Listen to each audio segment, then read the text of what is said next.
যারা নবীকে ভালোবাসবেন, স্ত্রীকে ভালোবাসবেন, আপনার প্রয়োজন হলে ছায়া ব্লাউজ পর্যন্ত কেচে দিতে হবে। এটা অধিকার, আপনার যেমন হক আছে তারও তেমন হক আছে, যেহেতু আপনার স্ত্রী। তো দুনিয়া জীবন ধোঁকা। আচ্ছা, একটা কথা মনে রাখবেন, সবচাইতে বড় পীর হচ্ছে মা বাপ, না কি বলছেন? সবচাইতে বড় পীর মা বাপ। আর মেয়েদের, আমার মা বোনদিকে বলবো, আপনারা যদি কাউকে যদি বড় পীর মনে করেন, সে হচ্ছে আপনার স্বামী। হাজার মৌলবী সাহেবের সঙ্গে যদি আপনি ভালো ব্যবহার করেন, আপনাদের এই ধরেন 5 গ্রামে বলেছে পীর সাহেব আসবে, তো ধরেন এই 5 গ্রাম থেকে শের পর্যন্ত ধুতি বিছিয়ে রেখেছে, বলছে পীর সাহেব আসবে, বলে পা যেন মাটিতে না পড়ে, বলে পা ধুয়ে চুমু খাবো। ফেরেশতা বলছে কবর একবার আয়, ওই ধুতিতে করে লেফটিন পিঠকে ফাটাবো। বলে বাপের সঙ্গে কথা না পীর পীর করছো? সবচাইতে বড় পীর হচ্ছে মা বাপ। আচ্ছা আপনারা বলুন তো, টাকা জীবিত মানুষের দরকার না যারা দুনিয়া ছেড়ে চলে গেল তাদের দরকার? কারা দরকার বলুন তো? জীবিত মানুষের দরকার। আমার তো বুঝে আসে না, যে দেশের মেয়েরা ইজ্জত ঢাকার কাপড় পায় না, সে দেশের মুসলমানরা কেন মাজারে চাদর চড়াবে? যে দেশের ছেলে মেয়েরা দুমুঠো খাওয়ার জন্য রাস্তাঘাটে চিৎকার করে কান্না করছে, সে দেশের মুসলমানরা কেন মাজারে টাকা পয়সা দিবে? ভাবুন, আপনার গ্রামে পীর সাহেব মারা গেছে, আর তার কবর আপনি মাটিকে চিবিয়ে চিবিয়ে খাবেন, আর আপনি বলবেন আমি মুসলমান? আপনার মতো মুসলমানের আল্লাহর কোনো দরকার নেই। মুসলমানদের সাথে সম্পর্ক থাকবে মসজিদের সঙ্গে, কোনো মাজারের সঙ্গে নয়। যে টাকা দিয়ে মাজারের গম্বুজ বানাচ্ছেন, সে টাকা দিয়ে 10টা গরিবের বাড়ি বানিয়ে দেন, বিরাট নেকি। তো যাই হোক, আলোচনা লম্বা আমি চাই না, আমার ভাইকে পেছনে বসে থেকে আমি আলোচনা করতে চাই না। তো একটা কথা বলে আমার একটা আয়াত পরে আমার বক্তব্য শেষ করছি। না ভাইজান, অনুরোধ না ভাই, পরে হবে, অনুরোধ করে বলছি, পরে বলবেন। আমি না ভাই, না হবে না, আমি ক্ষমা করবেন ভাই, অনুরোধ করব। জি থাক, আমি ভাইকে ক্ষমা করবেন ভাই। জি, তো ঠিক আছে, ঠিক আছে। জি, তো দুনিয়া জীবন হচ্ছে ধোঁকা। আমরা বিপদে পড়লে কার কাছে সাহায্য চাইবো? আল্লাহর কাছে, নামাজের মাধ্যমে। সাহাবারা বিপদে পড়লে আল্লাহর কাছে সাহায্য চাইতেন। আল্লাহ কোরআনের মধ্যে বলেছে, ওয়াইজা সালাকা ইবাদি আন্নী ফাইন্নী করিব। ওগো নবী, আমার বান্দারা যখন আপনাকে জিজ্ঞাসা করবে আল্লাহ কত দূরে, আপনি বলে দেন ফাইন্নী করিব, আমি তোমাদের অতি নিকটে, তোমাদের ডাকতে দেরি। আল্লাহ বলছে আমার কবুল করতে দেরি হবে না। বলুন সুবহানাল্লাহ। আপনি বিপদে পড়লে আল্লাহর কাছে সাহায্য চাইবেন, আল্লাহকে পেতে গেলে কোনো মাধ্যম লাগবে না। আল্লাহ কোরআনের মধ্যে বলেছে, কুল ইন্নামা আনা বাশারুম মিসলুকুম। ওগো নবী, আপনি বলুন আমি তোমাদের মতো মানুষ, আমি তোমাদের মতো একজন মানুষ। আল্লাহ রসুল সাল্লাল্লাহু আলাইহি সাল্লাম তিনি হচ্ছে মহামানব, তিনি সৃষ্টির শ্রেষ্ঠ, না কি বলছেন? তার উপরে কোরআন নাজিল হয়েছে, আমাদের উপরে কোরআন নাজিল হবে না। তিনি অসাধারণ, তিনি সৃষ্টির শ্রেষ্ঠ, তার সঙ্গে কোনো জিনিসের তুলনা চলবে না, কিন্তু তিনি মানুষ। আল্লাহর নবীকে যদি মানুষ না বলো, হযরতে আয়েশার স্বামী কাকে বলবে বলো? আল্লাহর নবীকে যদি মানুষ না বলো, ফাতেমার আব্বা কাকে বলবে বলো? আল্লাহ বলছে, আমি যদি ফেরেশতাকে নবী করিতাম, তাকেও আমি দুনিয়াতে মানুষ করে পাঠাতাম। মানুষকে অস্বীকার করলে নবুয়াতকে অস্বীকার করা হবে। আল্লাহ বলছে আমি জিন জাতিকে তৈরি করেছি আগুন থেকে, ফেরেশতাকে তৈরি করেছি নূর, জ্যোতি, আলো, আর আদম আলাইহিস সালামকে আমি তৈরি করেছি মাটি থেকে। আচ্ছা বলুন তো, যারা বলছে যে আল্লাহ রসুল সাল্লাল্লাহু আলাইহি সাল্লামকে মাটির বললে মর্যাদা কমে যাবে, নূরের বললে মর্যাদা বেড়ে যাবে, আচ্ছা বলুন তো, আল্লাহ রাব্বুল আলামিন যখন বললেন হে আমার ফেরেশতা মণ্ডলীরা তোমরা আদমকে সেজদা করো, আচ্ছা বলুন তো নূরের ফেরেশতারা মাটির আদমকে সেজদা করেছিল কি করেনি বলুন তো? করেছিল না, কি বলছেন? তো মর্যাদা কার বাড়লো? মাটির আদমের। কেন? ইজ্জত দেওয়ার মালিক আল্লাহ। আল্লাহ যদি কাউকে সম্মানিত করে, পৃথিবীর কেউ তাকে অসম্মান করতে পারবে না। আর আল্লাহ যদি কাউকে অপদস্থ করে, পৃথিবীর কেউ তাকে সম্মানিত করতে পারবে না। এই আপনাদের গ্রামে অনেক ভণ্ড আছে, গ্রামে গ্রামে ঘুরছে আর বলছে, মা তোমাদের বাড়িতে তো চরম বিপদ চলছে। বলে তাই নাকি বাবা? দিয়ে বাড়িতে বসতে দিয়েছে, বলে দুটো ভাত খাবো। বলে ঠিক আছে বসুন।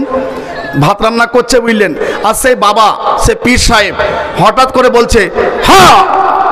তো মেয়েটা বলে কি হলো বাবা, মুরগি টুরগি এসেছে নাকি? বলে না গো মা। বলে তাহলে যে হা করলে? বলে কাবা ঘরে মুরগি ঢুকতে যাচ্ছিল তো এখান থেকে হা করে তেড়ে দিলাম।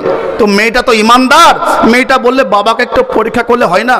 তো ভাত রান্না করে ভাতের তলে তরকারিকে ভরে খেতে দিয়েছে। বলে মা তরকারি কই গো? বলে আনছি।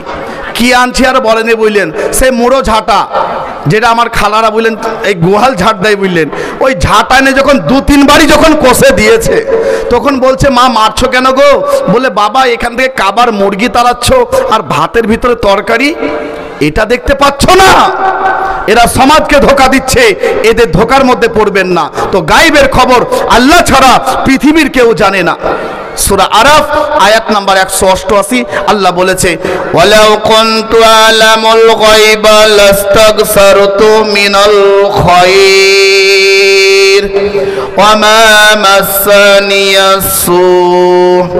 ওয়ালাউ কুনতু আলামুল গায়বা, ওগো নবী আপনি নিজে মুখে বলুন, আমি যদি গায়বের খবর জানতাম, লাস্তাগফারতু মিনাল খায়র, সমস্ত মঙ্গল আমি নিজের জন্য করে নিতাম।